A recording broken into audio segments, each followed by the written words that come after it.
You're listening to Civic Media. You can tune into any of our live shows on any radio station across the state with the Civic Media app. Find us in your phone's app store and listen anytime, anywhere.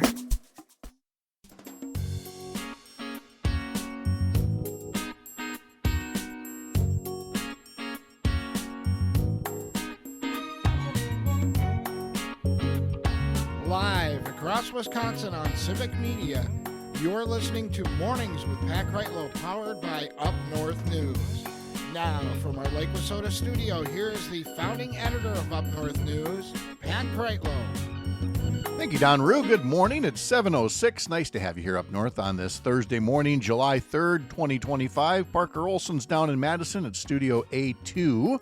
And coming up this hour, we will review, of course, all the goings-on overnight, where the state budget was passed by the Senate, then passed by the Assembly early this morning, and then signed into law by Governor Evers at 1:30 this morning.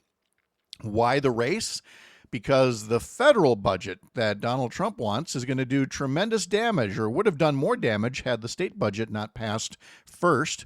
That federal budget, it hasn't passed the House yet, but overnight, all of the House Republicans who said they were going to stand up to the president all took a knee by the time all was said and done, and they all voted for a rule that allows it to come up for a final vote. That should be happening anytime now in the House of Representatives, and then Donald Trump will get his 4th of July ceremony for a bill that is going to do generational harm to the country. But he gets the photo up, and will kick into place an immense transfer of wealth from the middle class to the upper class and rip away health care from tens of millions of Americans. So, mission accomplished. Along with the budget matters, we're also going to talk about the landmark ruling by the Wisconsin Supreme Court yesterday that invalidates the 1849 law that was purportedly an abortion ban, though I never believed it was based on the actual interpretation of it. But regardless, the ruling and reaction to it has provided to us an early window into the 2026 campaign for a Wisconsin Supreme Court seat, with challenger Chris Taylor saying that right-wing Justice Rebecca Bradley's dissent in the case was an unhinged political rant devoid of reasoned legal analysis. And that's putting it kindly, though it's par for the course for Justice Rebecca Bradley, whose term will be up next spring, and if she chooses to run for re-election, and it looks like she will, she'll be challenged by Dane County Judge or Appeals Court Judge Chris Taylor. So we'll review some of what the justices had to say on both sides of this landmark case. And a little bit later on, Todd Allbaugh will get us ready for this 4th of July weekend, find out what he's got going on for plans. And then, of course, next week he'll be up here in Chippewa Falls for the Northern Wisconsin State Fair. No Brittany Merlot this week. We'll hope to get her back next week to give us weather updates. Obviously, you can get updates throughout the course of the day on your local Civic Media station. From Rob in Tigerton, let's see it. There it is. Happy birthday, Pat. I hope you have an awesome day. It's sunny and 63 in Tigerton. We had 0.6 of an inch of rain with 1/4 inch hail. Wow. He says there was storm damage in the Pike Lake area, in the Hatley area, in southeastern Marathon County. Says he got his Wittenberg mowing jobs yesterday before the storms came in, and he's got 3 yards to mow today. He did mention that his grandma Griepentrog, who passed away in 2010, shares this birthday with me. And in our discussion about Lasagna Awareness Month, he mentions that he loves crock-pot lasagna, the best lasagna dish around. I don't know if Parker, have you had crock-pot lasagna? I don't even know if I've heard of that. No. Well, I'm intrigued. I've heard of it. Now I'm aware of it. It is, and again, I'm tooting my own horn here, but it was a happy accident. I just happened to have found a lasagna recipe. My lasagna is amazing, if I do say so myself. And I would love to take that skill and turn it into like a ragu, a short rib ragu at some point. I've tried that once or twice. I haven't quite perfected that recipe yet. Apparently there is an Italian chef somewhere inside of me, dying to get out. He's just And workshopping it. I'm workshopping it for retirement. From Michael and Tosa, happy birthday, Pat. I did not have lasagna last night, but it's cousin Cavatini. Ooh, that's always nice too. From Scott and Madison on the text line, just a thought, but probably the best way to get a single-payer program is to let the Republicans absolutely destroy our healthcare system. Maybe. I would not like us to go to that extreme to get there, but that too is on the comment line. And you can put your comments up on Facebook or YouTube as well. If you're listening on the radio and going, what do these guys look like? Well, if you want to scare the villagers that way, turn on your computer and you'll find us over on Facebook or YouTube, the Up North News Facebook and YouTube pages, or the Civic Media Facebook and YouTube pages, or on my own Facebook page, which is facebook.com/mornings with Pat Kreitlow. And you can put comments in there. Let's see. Yeah, I think that's all the comments I've got here that I want to put up. Let's tell you about the Brewers real quick before we get into some of the news, because the Brewers split a doubleheader yesterday, a day-night doubleheader. In the day game, they looked awesome, beating the Mets 7-2. Joey Ortiz had a grand slam. Freddie Peralta did a fine job there on the mound in game one. And then, I mean, we all thought game two was kind of in the bag, right? Because Jacob Mizorowski was going to be pitching. And we know what his first three starts have been like, Parker. So, I mean, we all kind of counted our chickens on that one, didn't we? A little bit. I had a little bit higher hopes for that game. Yeah, but instead he served up back-to-back homers, the first of them a grand slam, and only lasted 3 2/3 innings, giving up 5 runs, 5 hits, and 3 walks in a 7-3 loss to the New York Mets. So, you know, this is a guy that started his career with 11 hitless innings over his first couple of starts. I suppose he has that to flatten out a little, yeah. Yeah, well, yes, I would hope so. And so anyway, and look, it wasn't all him. There was like a really lucky infield hit that set the scene for the grand slam. And well, Mizorowski again, who seems to be a little wiser than his age. Certainly his skills are above as well. I liked his quote afterwards. He said, "It's done. Use the old Tiger Woods approach and move on to the next hit. Move on to the next pitch. It is what it is. I got a loss, but oh well. It's frustrating, but at the same time, you know, a young career, it's good figuring it out. Not when we're in the playoffs when it matters most." So I like that attitude. Yeah, smart guy. Yeah, exactly. So, and Alicia, you radio guys aren't ugly. Well, see, we got that going for us. I guess. I was told I have nice. a face for radio, though. I know. It's something had to get us in here all this time, but so thanks to everybody for that. Now the Brewers, meanwhile, they go on to play one more game against the Mets in Queens at Citi Field. I finally learned to say Citi Field and stop wanting to say Shea Stadium, because again, showing off my age. Brewers and Mets. The pregame coverage begins at 5:35 on stations in Richland Center, Oshkosh, Racine, Kenosha, Park Falls, and Hayward. Head over to civicmedia.us to learn more. All right, we will come back to the state budget and it being passed and quickly signed into law a little later, as well as the federal budget plan of Donald Trump's that is coming up for a vote in the House of Representatives anytime now. But let's take a second to talk about the big news from yesterday out of the Wisconsin Supreme Court, where the court essentially, well, didn't essentially, they just threw out that 1849 law that was purported to be an abortion ban, saying in essence that there have been so many other abortion-related laws since that time regulating the procedure that the original, that 1849 law has been superseded, that there are plenty of statutes that criminalize abortions, you know, only after a fetus can survive outside the womb. This was not a surprise. Okay, when the court flipped to progressive control with the election of Janet Protasiewicz had made clear where she stood on women having the right to determine their own health care and their own bodies. This whole thing came up, of course, because 3 years ago, the so-called Dobbs decision allowed some extremist justices on the U.S. Supreme Court to repeal Roe v. Wade and the protections that had been there for nearly 50 years prior.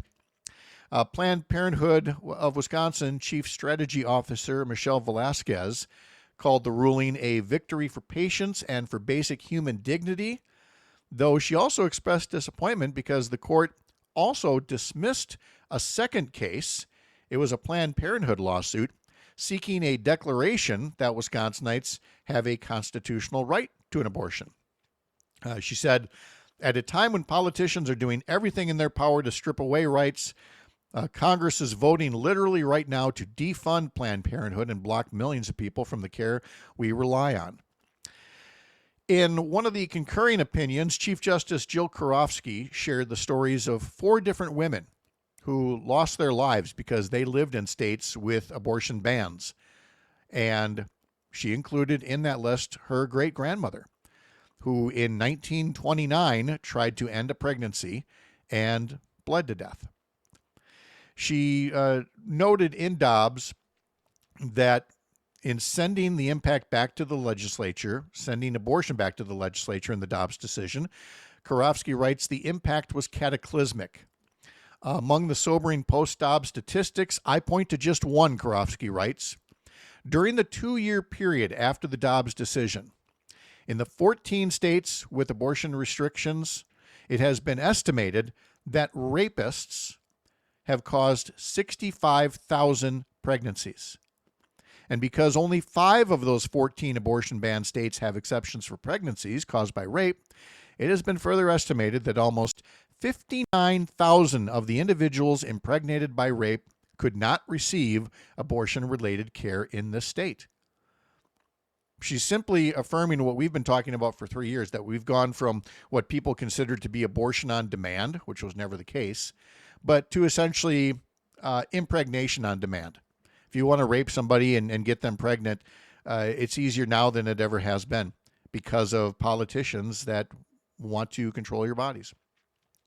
Well, Justice Rebecca Bradley, who's up next year, had a lot to say about it, and in typical Rebecca Bradley fashion, it was personal with a lot of invectives and a lot of political language that was in there, personally directed at the progressive justices.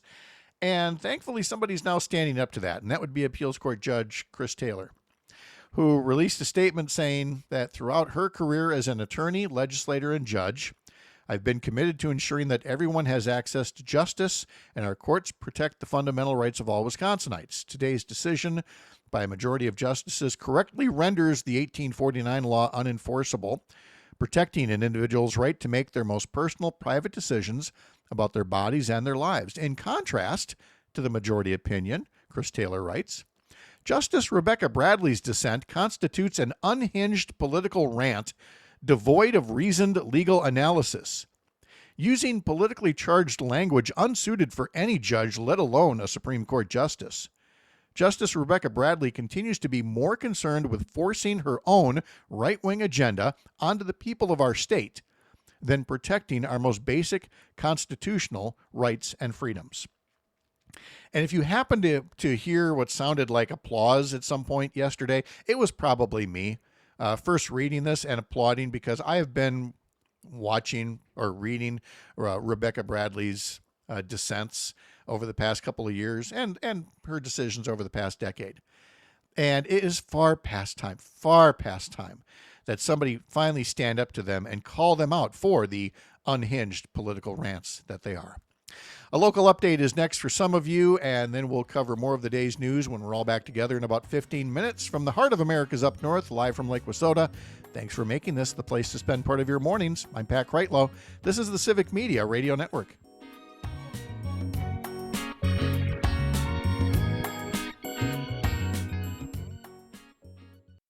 You're listening to Civic Media. Stay up to date on the latest news and information for your local community and Wisconsin by signing up for our free email newsletter. Visit civicmedia.us/email to get started.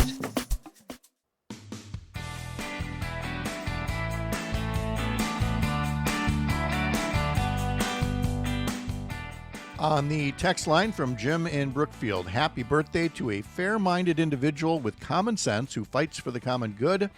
I can't think of a bigger irony for a birthday when a big, beautiful bill passes that has neither common sense nor anything for the common good. Many more birthdays to come, Pat, from Jim in Brookfield. Thank you, Jim, very much for the sentiments. I appreciate that. And you can text us too as well. Get on that Civic Media app and send us a text or, a voice note. See, here's the thing. I wish we had like a prize closet where we could give away stuff like just kind of on demand. Yeah. Because here's the voice note feature that I'm going to talk about on the Civic Media app where you could record us a little message. And how shameless would it be to just say the first one that uses the voice note to sing happy birthday will get prize X, Here's your Civic Media koozie. Here's your Civic Media koozie. Sure. Something like that. But I don't have one of those things. I don't have one of those prizes to give away. I've been saying for couple of years now, I need to start a new line of Up North News coffee mugs, and I still just haven't gotten around to it yet. In part because I haven't found the right little, pithy saying or slogan or something that would go along with it. I want to do something with woke and mornings, because obviously the show is now called Mornings with Pat Kreitlow. Sure. But something about woke and mornings that kind of tweaks at again, my definition of woke. Don't be a bigot or a racist or a misogynist or a jerk. Should be easy, really. But I got to find a way to get, that woke is really about mornings, etc. But I'm not that creative.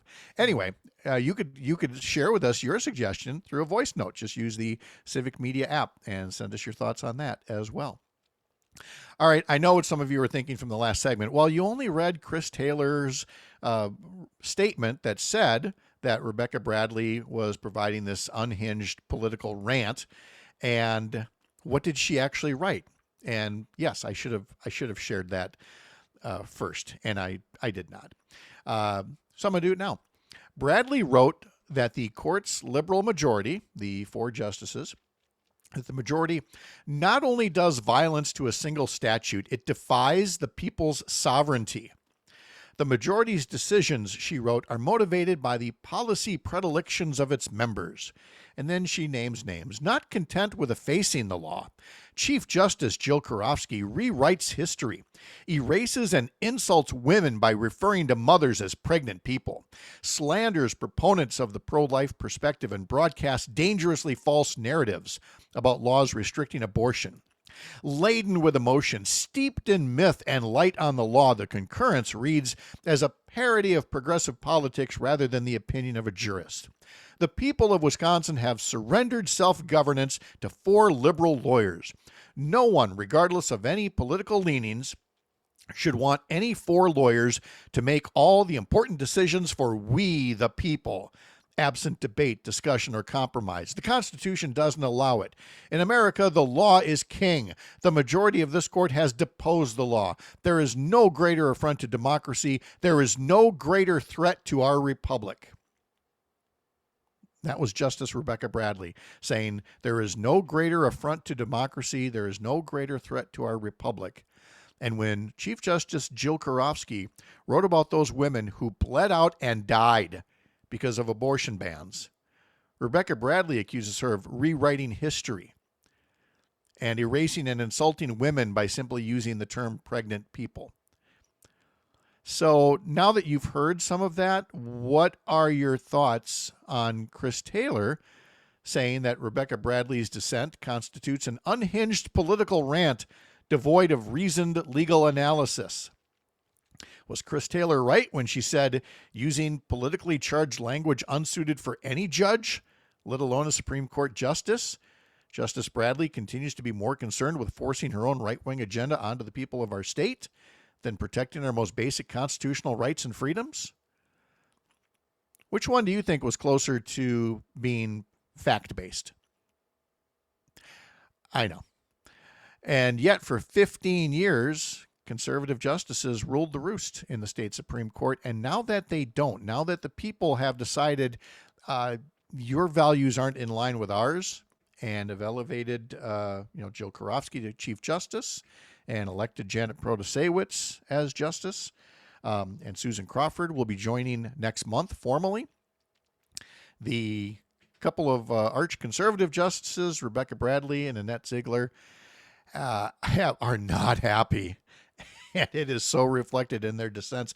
And I would go get more of them, but I only had so many hours in a day, and I believe the decision and the dissenting opinions ran to something like 78 pages. So I took some of those there that I'd noticed. Jesse O'Poyne put some in an article in the Journal Sentinel. Jesse O'Poyne, by the way, like I can't say enough good things about her for being an ace reporter, but also notice that I think it was at 1:30, well, sometime after 1:30, maybe 2 in the morning, whatever it was, posting up on Twitter, a picture of the lit up Capitol dome saying goodnight, Capitol, after the state budget was all done. And if you missed it during the last hour, I said, there was a time when I was covering those late night sessions. There was a time when I was in those late night sessions. And while not everything is great about getting to be this age, part of it is no longer having to cover those sessions. Dan Schaefer did. Dan Schaefer stayed up late. And so I often point you over to upnorthnewswi.com, but I'm going to point you over to civicmedia.us as well. Dan Schaefer has a really nice write-up on the state budget and what all took place late at night. So go read Dan's stuff in there as well. Let's see, from CT about Rebecca Bradley. Sucks not getting your way, huh? Yep. Cassandra's up and writes, OMG, this decision gives more rights back to women. She is in the cult clearly. And by the way, just for a little balance, not everybody's happy with everything here. Lauren writes, I hope during this hour we begin to unpack how the state budget bill is a betrayal to Wisconsin public schools, including 66% of schools will receive less aid. Yeah, we did talk a bit about that, Lauren, in the last hour, and we'll continue getting to it, that this budget, it's signed and it's done, but it's not good. It's not horrible, but it is not good. More coming up in just a bit. You're up north.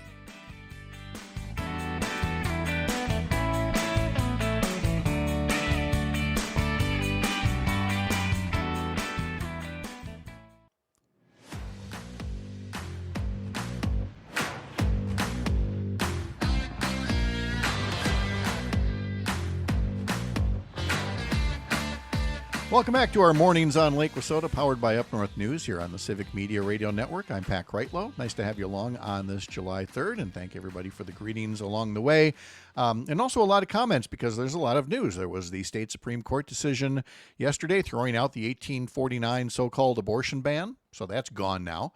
You have a federal budget that's going to do tremendous harm, and the House of Representatives will be voting on that shortly if it hasn't started by now.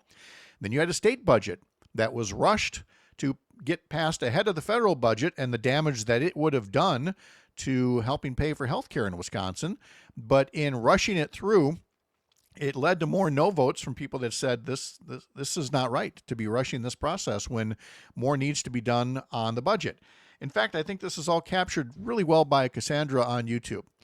She writes, I have so many feelings about the state budget. I feel like it made some improvements, but at the same time, it didn't. I think it's better than not passing a budget at all.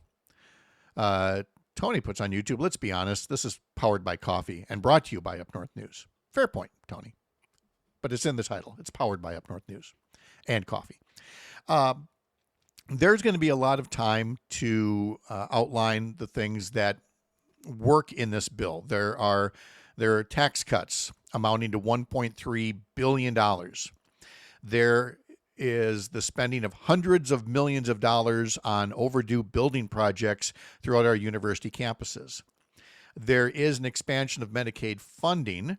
There is a big increase in funding for special education.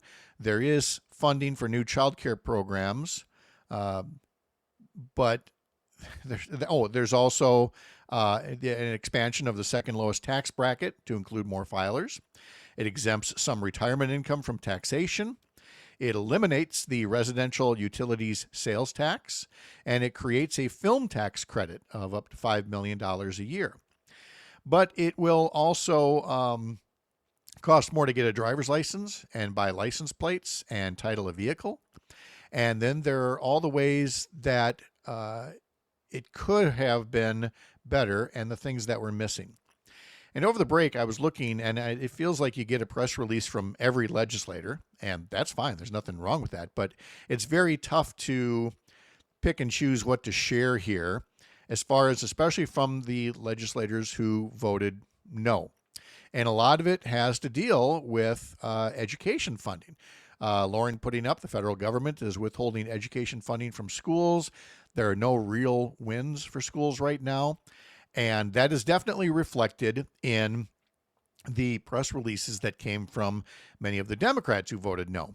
For example, Assembly Assistant Democratic Leader Kaylin Haywood of Milwaukee said it is disgraceful that our state budget has been so negatively influenced by the recklessness of federal Republicans. The rushed process led to a budget that failed to put people first and neglect the needs of so many Wisconsinites.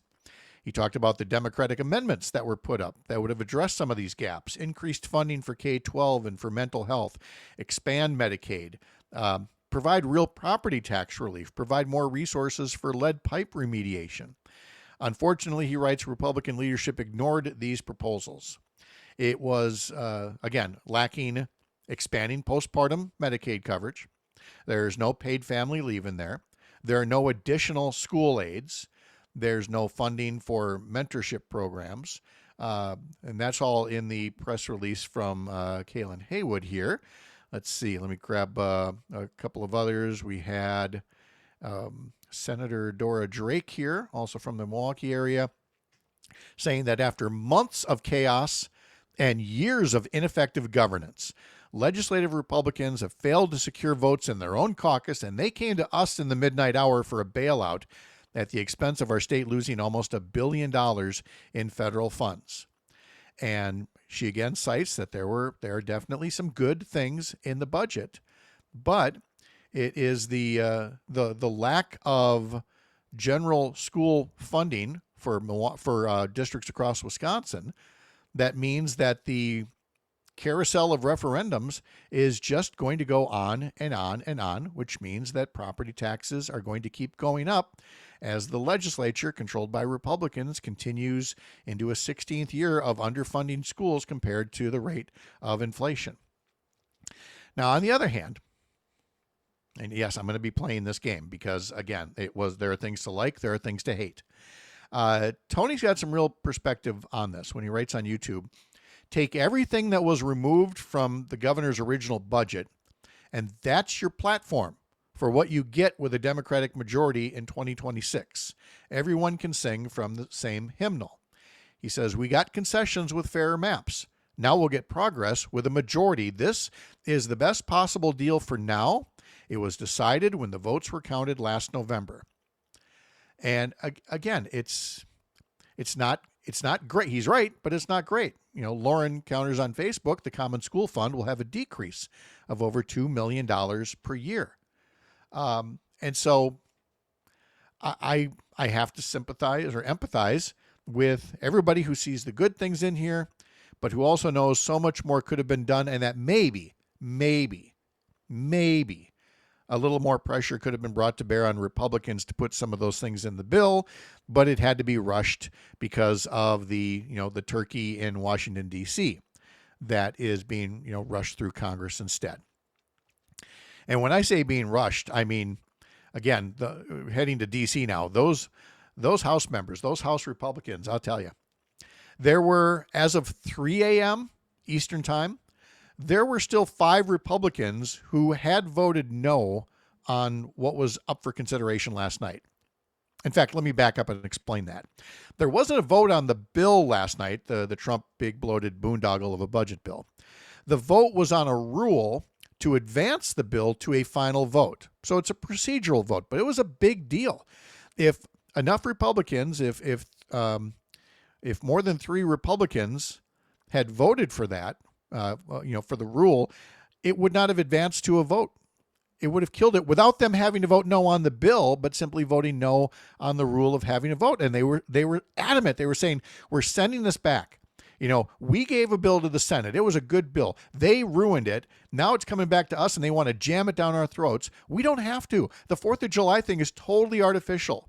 The way it's supposed to work, they said, is the House passes something, the Senate passes something. The House says, we'll take some of it. The Senate says, well, okay, we'll take some of that. And it may ping pong back and forth, 4 or 5 times before it's all said and done. And House Republicans were right to say, why should we just let the Senate jam us simply for an artificial deadline at the 4th of July? And so the vote was held open. The vote was supposed to be open for something like 30 minutes. It became 90 minutes. It became a couple of hours. It went into past midnight. And at 3 a.m., five of these Republicans who had voted no on the rule, 4 of them caved by 5 a.m. Eastern time.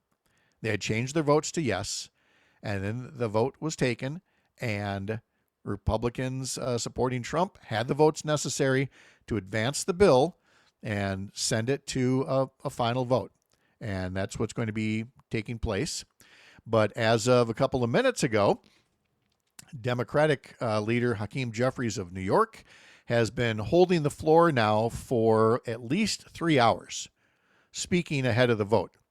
And again, he's not going to be able to stop the vote, but it is a way to call attention to all of the things that are in the bill that, you know, either Democrats don't like or that Republicans shouldn't like because of the increased debt. Again, $4 trillion added to the deficit.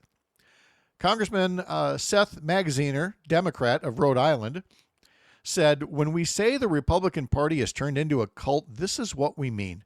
Our Republican colleagues are pushing a bill that would throw their constituents under the bus, a bill that flies in the face of everything they claim to stand for, all because Donald Trump wants a bill signing photo op by the 4th of July.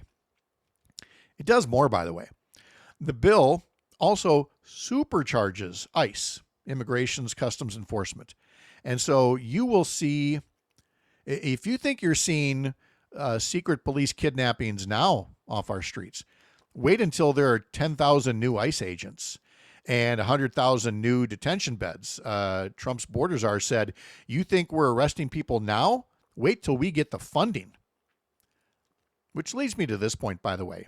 Before they go hiring 10,000 new agents, and forgive the sexism here, but I'm going to assume that, you know, a big chunk of those are going to be men.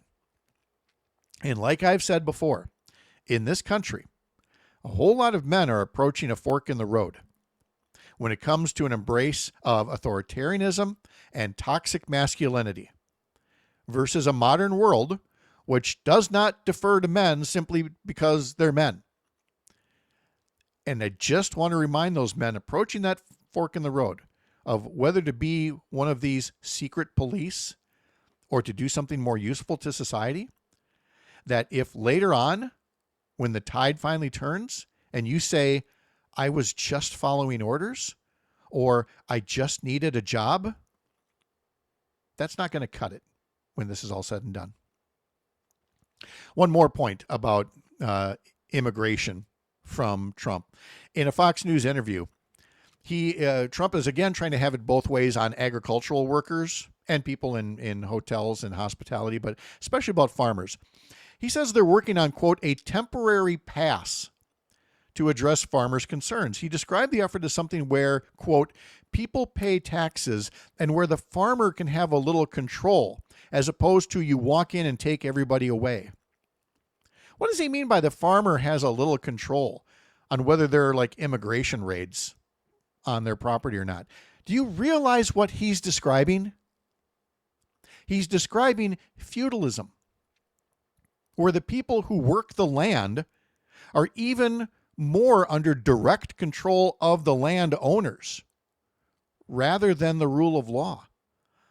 Now, I'm not making farmers out to be the bad guys in these. I'm not saying that they want to be vassals in this medieval model of peasants and vassals. But Trump wouldn't mind it. That's Trump's world. That's what Trump wants. I mean, what's next? That farmers' children can avoid being sent to war in Iran if they send the children of the Mexicans working their land in their place? And if that sounds far-fetched, go look at your own family tree, because mine certainly has that. The Kreitlows came to this country because 4 brothers, 4 out of 5, there was a youngest one who stayed behind, but 4 of the 5 were facing the prospect of conscription because whoever it was that owned the land that the Kreitlows were farming on in Germany or the German-Polish border back in the day were facing the prospect of being sent into another one of the German Empire's wars, and want to do that. And they, like a lot of other Germans, a lot of other Europeans, saw the prospect of a better life in America, and they came here. And kind of like the Three Little Pigs, they all went their separate ways, and it's been fascinating to follow these four different brothers and where they all settled. One was a farmer, one was a mason, my direct great-great-great-grandfather. Others went into other fields, and it was all fascinating. But it was in part the result of this feudalism that Trump is exactly talking about when he says the farmer can have a little control over this. He wants the vassals, he wants the lords, he wants the peasants. It's what Donald Trump knows best. And there's no stopping it until next year. And you really ought to consider stopping it next year before you hear all the other campaign commercials that start running. More after this. You're Up North.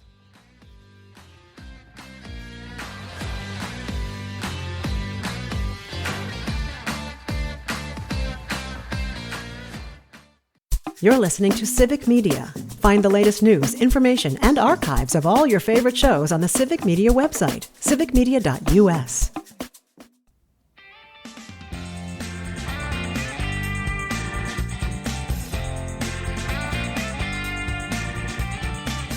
All right, from the text line, I don't know if Kevin in Mukwonago is listening or if he's listening to a local update over on WAUK right now.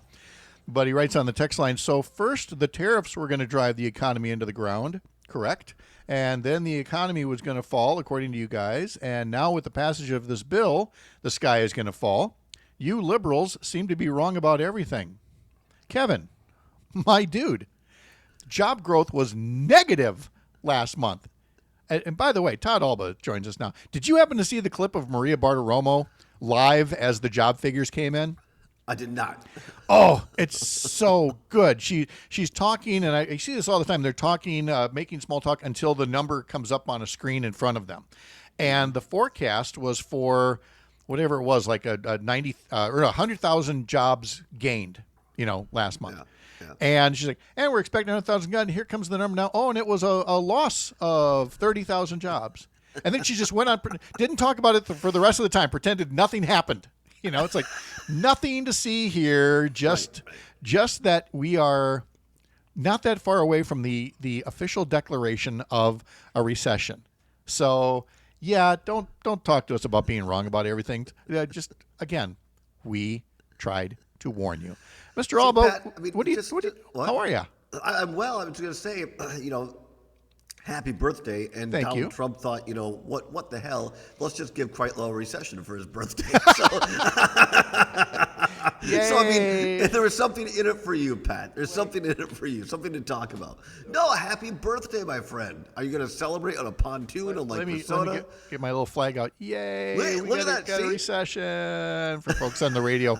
Last year, for my 60th, my wife surprised me with cupcakes, and they all had a little toothpick with a little tiny blow up of my face, a head on a stick, with a little birthday hat on it. And I saved one of them to occasionally dance on screen here when I want to avoid crying instead. So, yeah, happy recession. It's pat on a stick. Pat on a stick. Yes, right.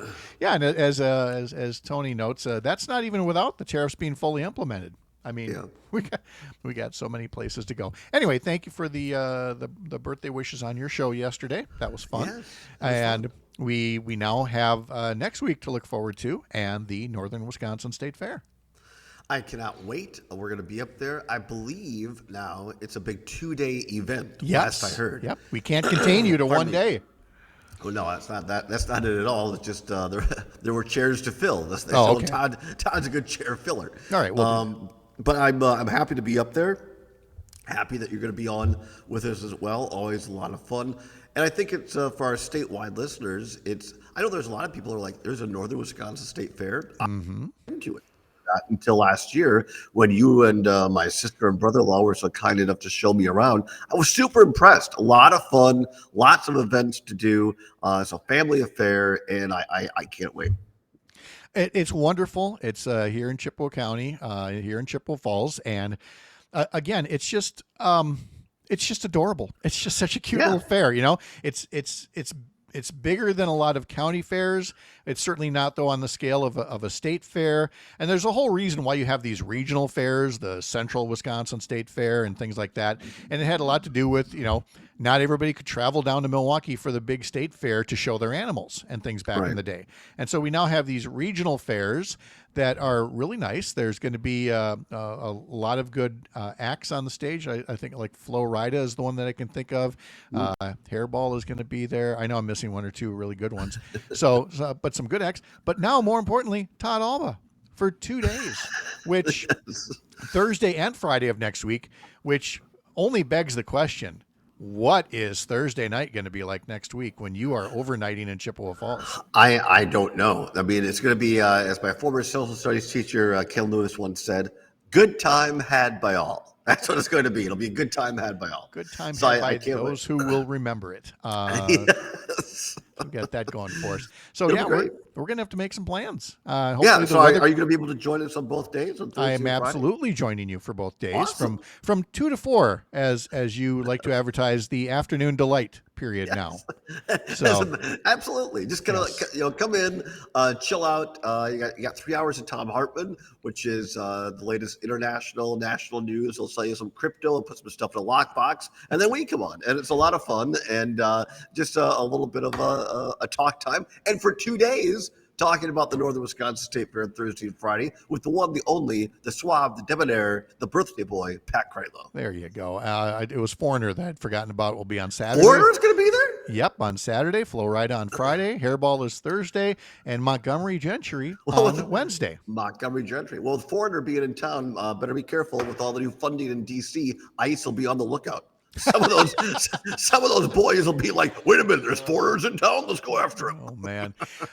In the short time we have left here, unprecedented way to pass a state budget, to rush it through, and for the governor to sign it at 1:30 in the morning, basically racing the axe that's coming in the federal budget that's being considered in Congress right now. I'm not going to ask you about but there's not enough time to cover all the good and bad about the budget. But the process itself, I mean, unlike anything we've ever seen, right? Never seen anything like it, as Bob Schieffer at CBS once said. I mean, truly. I mean, I dozed off and I was still up. Charlie Pittman, Dan Schaefer, amongst others at Civic Media, were still up. And they had video of the governor. It was like the poor man alone in his office. There was like and it was very quiet. I never seen. Clearly, this deal truly was completely cut and dried before it was passed in the Senate and the Assembly. And Evers made a couple of small changes, taking the date off of when the Green Bay prison should be closed. It was just a minor thing. So I never seen anything like it. I agree that, particularly for K-12 education, not great. And I think that's interesting coming from a guy who likes to call himself the education governor in what could. Keyword could be his last budget, or the one that he's got to run for re-election on, and have people in his own party saying, you know, are you fighting hard enough for us? So it has been a scene setter for next year, and we will continue to talk about it, as Todd will too, from 2 to 4 p.m. Afternoons on Civic Media. Todd, happy birthday to you. Happy birthday to you. In our next hour, we'll have Chad Holmes and Sean O'Malley and Joe Zepecki. I'm Pat Kreitlow. This is the Civic Media Radio Network. The national news cycle never stops, but it can be hard to find news about your local community. Civic Media is dedicated to providing quality local and state news coverage across Wisconsin. With the Civic Media app, you can get notifications about local stories that matter to you and your community. Find the free Civic Media app in your phone's app store and choose notifications from the menu to tell us what kind of news you want to hear about.